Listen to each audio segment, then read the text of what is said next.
there are mistakes in the Bible. Hello, I'm Captain James D. Kirk. Let's start. No way. I'm not Captain James D. Kirk. I'm Truth Surge, and you're watching Atheist Edge.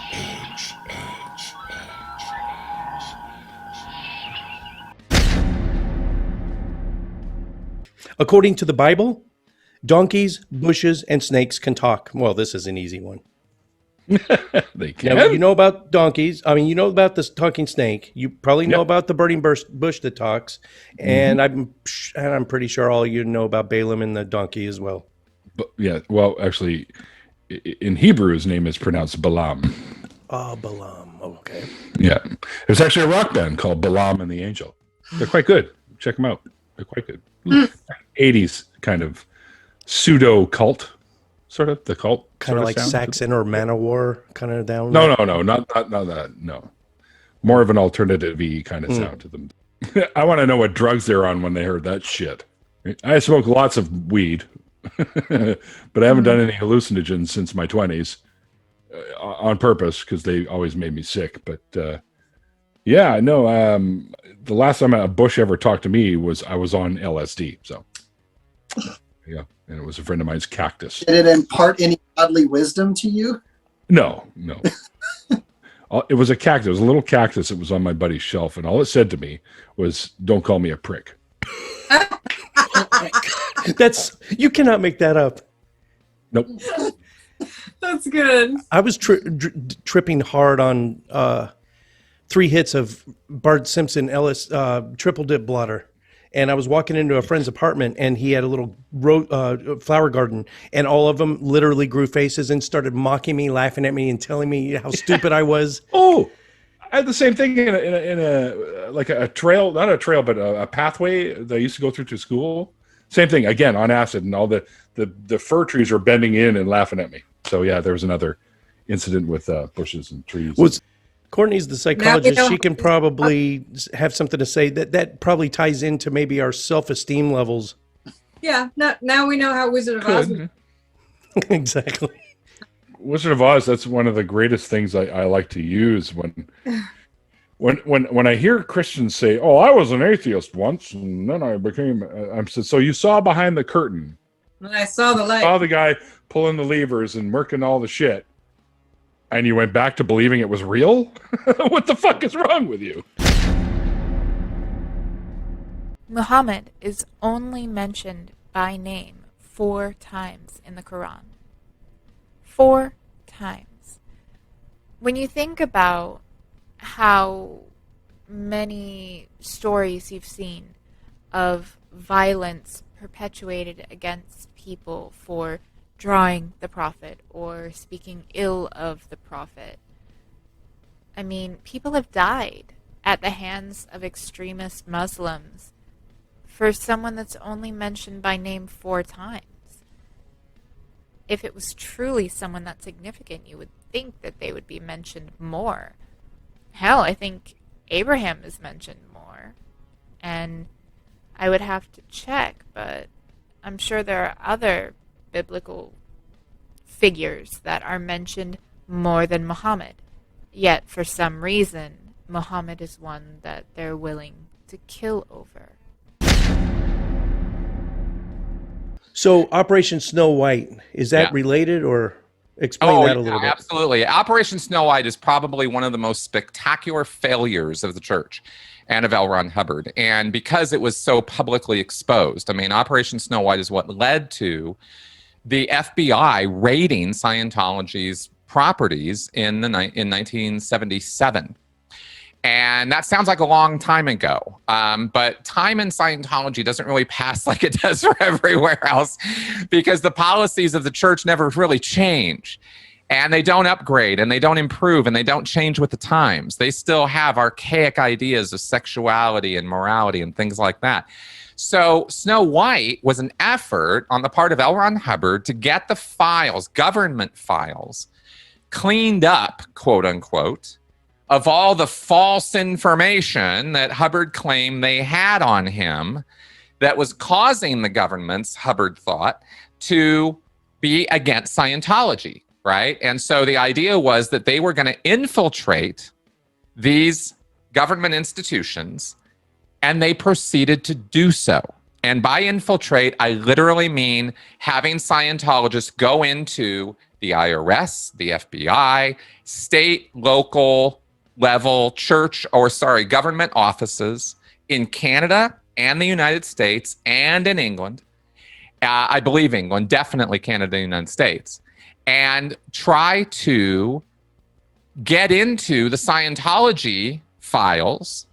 They also bugged meeting rooms in the IRS buildings and taped meetings, trying to find out what the IRS was saying about Scientology. What's the FBI doing and saying about Scientology? What are these guys, what do they got going on? And That's this massive balls. Think about the balls it takes to do that. Yes. A 3-letter agency. We're going to go after you, bitches, God. Well, check this out. No one has uncovered a larger conspiracy, a criminal conspiracy against the United States government specifically and its entities. No one has ever tried this at this scale. Scientology is the one organization that executed an infiltration and spying operation against its own government and got away with it for a really long time. This went on for a couple years before the government started getting wind of what was going on, because a couple of key mistakes were made by a couple of the operators, and they ended up one thing led to another, and then the whole thing unraveled and fell apart. As a result of that, 11 Scientologists went to jail, including L. Ron Hubbard's own wife, because she was the one who was actually organizing and orchestrating the entire operation at his behest. And make no mistake, L. Ron Hubbard was being briefed almost every single day on what was going on with that operation, because it was the one thing that was nearer and dearer to his heart than almost anything else, because L. Ron Hubbard was running away from the law. He was wanted in France at one point. He was wanted in the United States for tax evasion. He was kicked out of the UK. He was kicked out of Africa. This is why he was out on the ocean. So there's a long, sordid history here, but the bottom line is the church got busted and the operation fell apart and people went to jail, and L. Ron Hubbard went even further into hiding at that point, kicked his own wife under the bus. He was an unindicted co-conspirator in this whole thing. The only reason they didn't get Hubbard is because they didn't have direct evidence that he had been ordering all of this to occur, because of the layer of separation between him and his wife fell on her sword for him, right? She took it. She went under the bus willingly, and she never saw or interacted with her husband again. Gosh, damn. He completely kicked her out. And it's like the mafia, where the boss, he keeps his hands clean, and there's layers of separation between him and the dirty work. That's right. And the amount of funding they have, you said this was the largest operation against the U.S. government by a private entity, because right. I mean this comes to the level of foreign adversaries, other enemy governments, and they're probably better funded than a lot of foreign adversaries. That's exactly right. That's exactly the point I was trying to make there. You nailed it. Wow. Here's a quote from Pastor Peter LaRuffa from Grace Fellowship Church in Kentucky.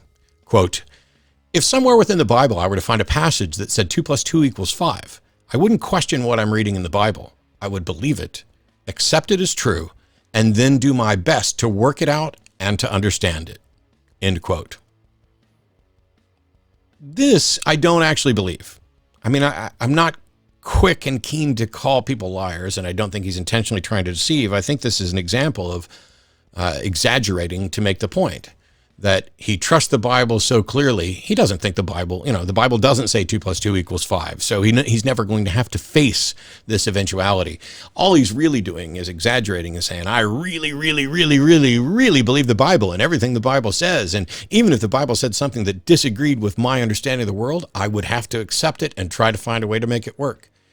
It is a quote about his sincere devotion, and I would say his sincere delusion. Because if you are truly willing to accept that the Bible is correct, if it were to say 2 + 2 = 5, when that conflicts with our understanding of reality in, for example, base 10, etc., that means you're willing to throw out everything about reality that conflicts with the Bible, which means you think that the Bible is perfect. And the Bible does not say it's perfect, and neither does the history of the Bible. The Bible is written by men, and whether or not they were inspired by God and whether or not God is correct or has corrected it is irrelevant. There are mistakes in the Bible. And for somebody to make a statement like this, I would have, as a Christian, here, let me put on my Christian hat. If the Bible were to say that 2 + 2 = 5, I would assume that's a clerical error in the Bible, because I'm not so deluded that I'm willing to accept something that is antithetical to the truth about reality. Islamic law forbids adoption. It is illegal, according to Sharia, to adopt a son or a daughter. Also, the Quran says, one cannot become a person's son merely by virtue of declaration. Nevertheless, over the past 20 years, the Arab Muslim population in Israel has developed a certain acceptance of the more typical concept of adoption and the willingness to accept the civil legislation that is applied in domestic courts in Israel. As the late great Hitchens would have said, well, that's progress of a kind. Some Islam apologists advocate for taking in the orphaned and the poor. The implications are around the legal consequences. Adoptions seem to be fine in pre-Islamic Arabia, but not after Islam. There's a little side note about this. One of Muhammad's wives gave him a slave named Zayd, and they became like father and son. Zayd was captured by thieves and sold into slavery, and then Muhammad set him free. Zayd came to be known as Zayd bin Muhammad. What's really unfortunate here is that Zayd married and divorced, upon which time Allah conveniently revealed some verses in relation to this issue. And so Zayd no longer was called Zayd bin Muhammad. And as the Quran says, calling adopted children by the names of their adoptive fathers is contrary to the truth, and therefore they must be called by the name of their real fathers. So it's funny how this seemed to be more like a retrospective idea from Muhammad to maybe change the legal status of Zayd rather than can imagine this happening now to somebody saying, hey, you're my adopted son, and then you fall into a lot of money for some reason, and then your adoptive son can legally inherit this money from when you pass. And suddenly you say, well, no, I've got this message from God. He just revealed to me that, you have no legal standing. So, we're still close. Yeah, we're still close. But, no, it's not going to you anymore. God said it, not me. God revealed it. So, not me. Don't look at me. Who can argue with that? Martin Harris, the original scribe of the Book of Mormon, claimed to have spoken with Jesus in the form of a deer while walking alongside him for 2 or 3 miles. He also claimed to have seen Satan in the form of a donkey. Martin Harris, you know how the Book of Mormon was written, just a basic storyline? The seer stone and the hat. Yeah, there you go. The angel Moroni. Mm-hmm. Because I don't know, I don't know why it's so common with these prophets. They are all illiterate. They're illiterate fishermen, or in the case of Muhammad, an illiterate merchant. And Joseph Smith is just a fraudster. But none of them knew how to read or write. I don't know why angels keep visiting the ones that don't know how to write down stuff. Yeah, it's curious, isn't it? Well, again, it kind of reads like fiction. But what's amazing is that theists will say, but if God is real and can do anything, then these things are plausible. That's their explanation for these things. And of course, well, yeah, if the God is real, then it could make donkeys talk and these animals, deer apparently, speak. They usually have a way of wiggling out of that, I suppose, or explaining it. So it kind of leads me to a question. What does any particular encounter with someone on doing your street epistemology, jump out at you as just the wildest claim you've ever heard, or the I don't want to say the silliest belief? I know you try to be very tactful, which I really commend you for that, because our show tries to be very non-confrontational as well. Oh yeah, I love your show and how you interact with people and the methods that you advocate for when you're talking with other people. You guys find that really good balance of giving people facts of the matter and what these experts have to say, as well as the SE approach. So that's really cool to see. But as far as like in your conversations, has any one particular one maybe jumped out at you as, wow, that is just batshit crazy? Well, there's a few. Like I had the one guy that said that the reason why he can say he knows God is real is because he had a dream of his dead dog. And speaking of talking animals, he was conversing with his dead dog in heaven when he dreamed. And that was his biggest reason for thinking God was real. Now, he may have been joking with me, trolling me just to get a rise out of me. Maybe he was an atheist. I don't know. Then again, he may have been a theist. It's not beyond the realm of possibility where a theist would say that that's my biggest reason for thinking God is real. So sometimes you hear these wild things and I still go with it. I don't say, are you joking? That's probably the worst thing that you could say, because if they're not, yes, that'd be a showstopper. You probably insulted them a little bit if you've done that. Yep. So now let's play a little quiz. Which command regarding women's rights is not found in the Bible? A. Women must never be allowed to teach men anything. B. Women who refuse to sleep with their husbands will be cursed by angels. C.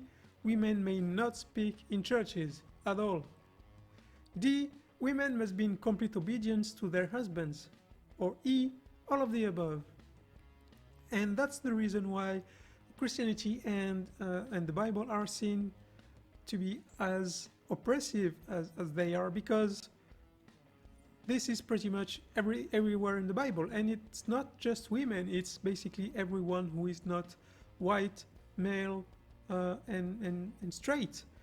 You have this kind of commands for slaves, you have this kind of commands for gay people, but women are especially badly treated in the Bible because they're either seen as the source of all evil, like Eve, just like Pandora in the Greek mythology, or seen as just tools that can be used to do pretty much anything men want. And so it's not surprising that today women are still seen as second-grade citizens by Christians everywhere in the world, and especially in the US. So it always puzzles me when I see women who actually read the Bible and still want to follow these rules. I just don't understand. Someone tells me I've hurt their feelings. I'm still waiting to hear what your point is. So do you think I've hurt your feelings talking about the topics I have addressed? Did I upset your sensibility of your beliefs? If you're upset by my lack of belief, I cannot be sympathetic to your hurt feelings. Not when misogyny, cults, racism, and bigotry based on religious doctrine are doing physical and mental harm to society. Not when overindulgent evangelical preachers are scamming people by selling people overpriced products with dreams of miracle cures coming true, selling a false sense of security. Not when religious doctrine gives ideas that misogyny is justified and people behave on those horrible texts of ancient cultures. Not when cults are creating insular communities that condone abusive behavior to its members. Not while churches are harboring pedophiles to the most vulnerable people in our society. Your hurt feelings can never be anywhere close to equal to the harm that these outdated ideas have done to humanity along with the other creatures and our earth. When it comes to religious ideology, I cannot allow myself to be silent about the religious harm. In no way can hurt feelings equal the suffering caused in the name of a fictional God.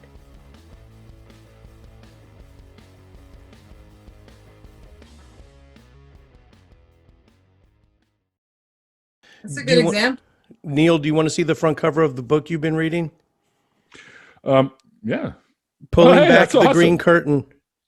Yeah, that's awesome. It's all about, and R.N. Ra, incidentally, was the first one to notice that this cover with Jesus, Muhammad, and Tom Cruise and Joseph Smith is a rough depiction of Kiss's Destroyer album. Yes, I was going to say that looks very Destroyer X. Yeah, but the pulling back the green curtain, it's a direct reference to Wizard of Oz and Toto pulling back the curtain and showing that this god Oz was the little man with pulling the levers. Oh, I was thinking you were talking about a Marilyn Chambers movie called Behind the Green Door, but okay. I've heard that too.